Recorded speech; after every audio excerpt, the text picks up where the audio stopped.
what it is. Welcome back to the show. I'm having about Paul Njabulo Vilakazi, and we're talking about one of the concepts that is covered in his essay, which is otherism. We're focusing mainly on this episode on how otherism has been victimized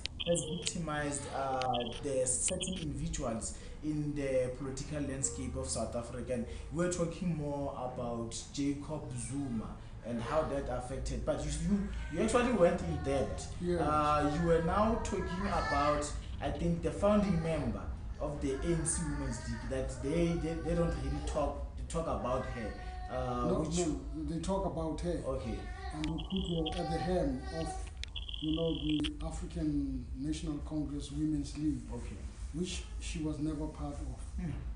And the founding fathers of the ANC at Bloemfontein had only scorn for her. She was said to be the only woman who attended the founding meeting in Bloemfontein. But as history is about the hunter always writing about the lion, they just say she was the only one. But she might have had an entourage there. But the only woman who was known was Charlotte Baxter, who had a degree from Wilberforce University in America. And the fathers did not take kindly to her presence. And she left that without going through the conference.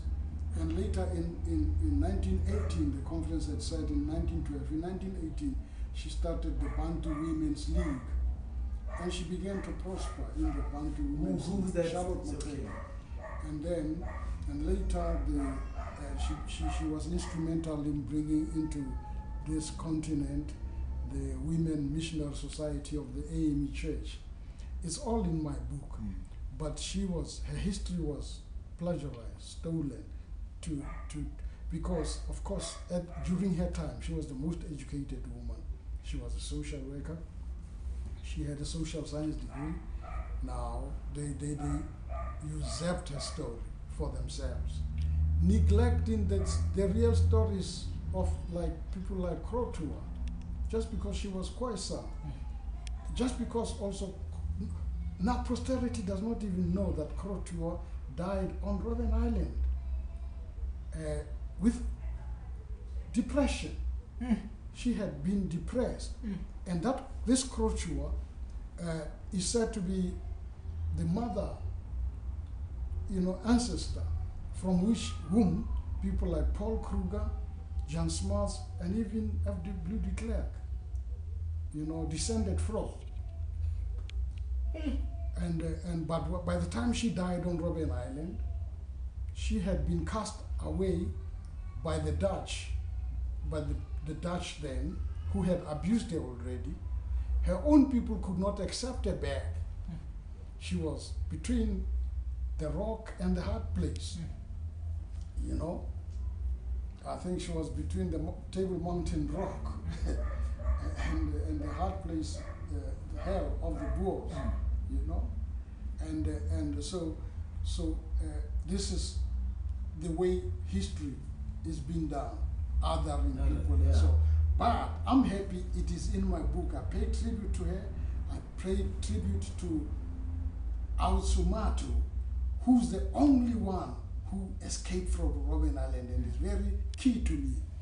So you need to have this book, because this book goes into your heart and goes into areas, to warm areas that nobody has ever warmed, a narrative that has never warmed those areas.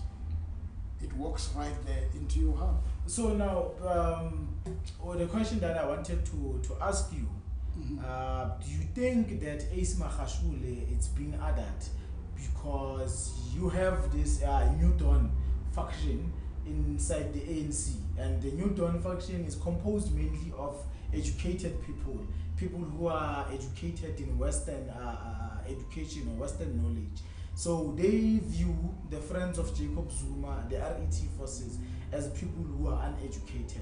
So we already talked about Zuma. Do you think that Ace Magashule is being a victim of otherism? For what I know, Ace is a fellow alumni of myself. We went to September High School.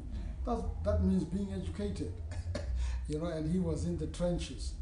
So, and from Paris, where I pastored, you know, for a year, 1978. So I think he must have been a youngster then. I don't remember anybody, young fellow called Ace then. But what I'm trying to say is that I'm not going to get into the Ace arena as to where does he belong, is he being othered and so on. This it's not even in my book. Yeah. So I won't go beyond the mandate that my book gives me. The mandate is to say, look at the origins of othering a person. And I'm zeroing in on Jay-Z, Zuma, Jay-Z himself. You understand what I mean? And I'm painting a picture there saying, I'm a paparazzi fly on the wall, you know, in his NEC. I can imagine telling his NEC members that, listen, I raised more money for the ANC than anybody else has ever raised them, even the treasurers themselves.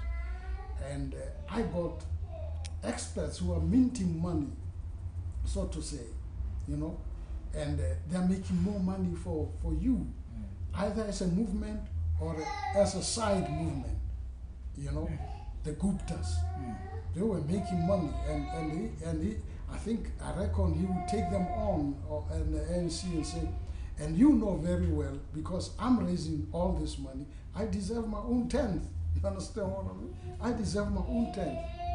If my son is with them there, it's part of my own 10th. He's working with them, it's part of my own 10th. Is Judge Zondo's hatred or biasness against Jacob Zuma informed by otherism or influenced by otherism? Is Zondo othering Jacob Zuma? Zondo is a good judge. I don't want to smash the good judge. He's one of the best judges this country has ever known. And I'm not here as a Jacob Zuma apologist. I'm talking the so-called politics of othering people, the agenda of othering people, which is ancient, you know. That's why I'm tracing it to those Khoisan leaders and so on. And ultimately, because people will say, oh, this guy, last week we talked about colors being othered. Is he a colored? Yes, I am a colored. I've got Caucasian blood. Are you the son of Jacob Zuma? Me? Jacob Zuma is only 10 years older than me. He would be happy to have a son like me. And if I was his son, I would kick his ass, man. I mean, I'm an ass kicking man. You understand what I mean? Yeah. So there's no way. I have no connection with him. Actually, I don't have much respect for him on a matter that is very personal, and he knows about it.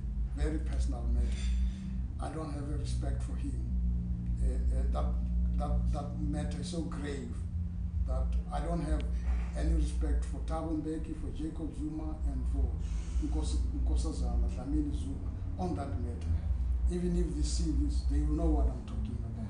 So there's no way I can be any of their friends. But you see, that's why I don't want to be like South African media, who take sides completely. You know, there's some guys who have called Jacob Zuma Satan.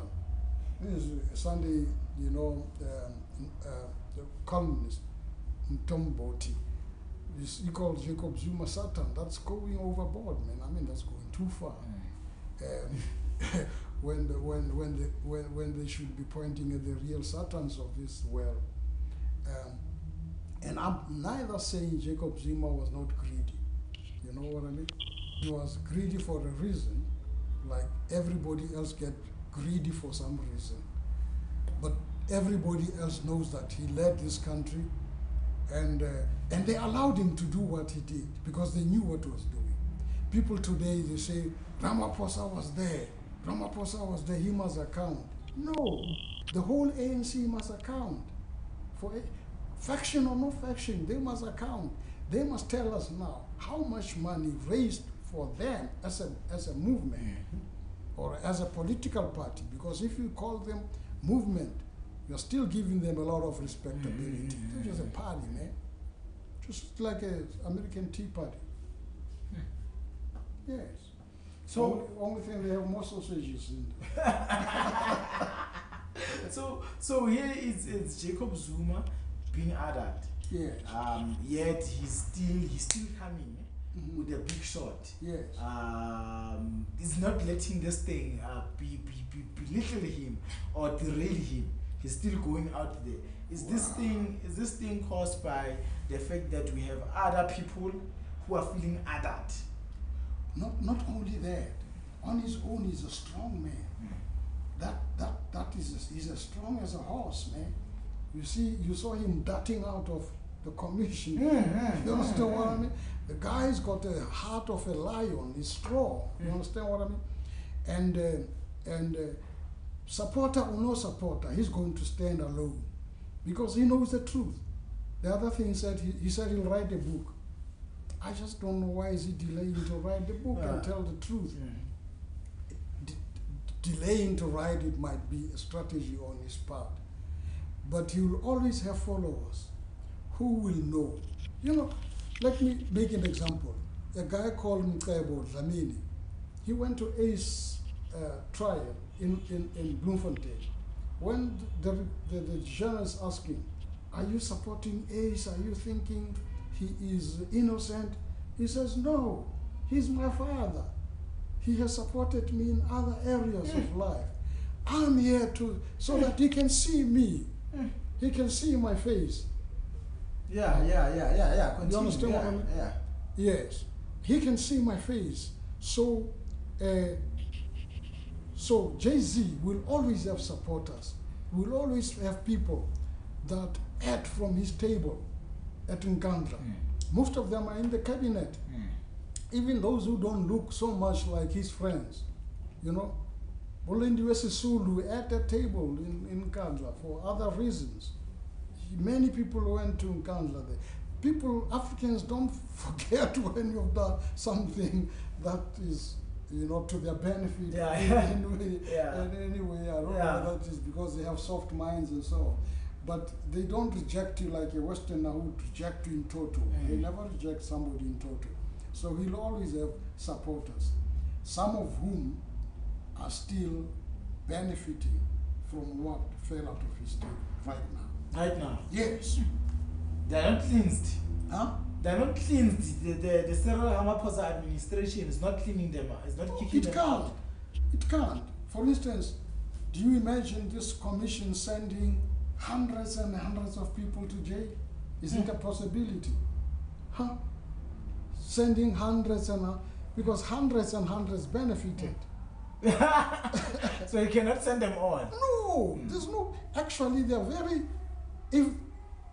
I'm sorry to say this, I don't think anybody is going to jail ever. I also don't think so. Yes, not that a guy called Mapaswe is talking of a revolt, not that nonsense. But what I mean is that that's not manageable. They will find some other ways of dealing with it, especially with Zuma, who will have aged. And there is this thing, he has been a president of a country. And he's not been a president in Argentina or anything. He's president in Africa, in South Africa. And he knows, if they shame him more, he's going to find a way of shaming them back. You know, that's the only way he can do it. But I'm not scaring anybody. There's not going to be a prison sentence for this nigger. Completely understand. Thank you very much, Babu Paul Njabulo Vilakazi. Is there anything you would like to add? I'm going to say the book will be on us from a few hours from now. Okay. It will be on, and it will show the price, it will show everything. And my advisors are still working on that. And the book will be on, and you best get yourself copy online, so that you can repose for the December holidays. Reading this Thank wondrous book. Thank you very much, Baba. It is what it is, what it ends. Do not apply. That's it for today. Our interview with Baba Paul Njabulo Vilakazi. We'll be back also next week on another episode. Make sure that you follow this podcast on www.toread.co.za/watch, or you go to Facebook @toreadsa. Thank you very much. Share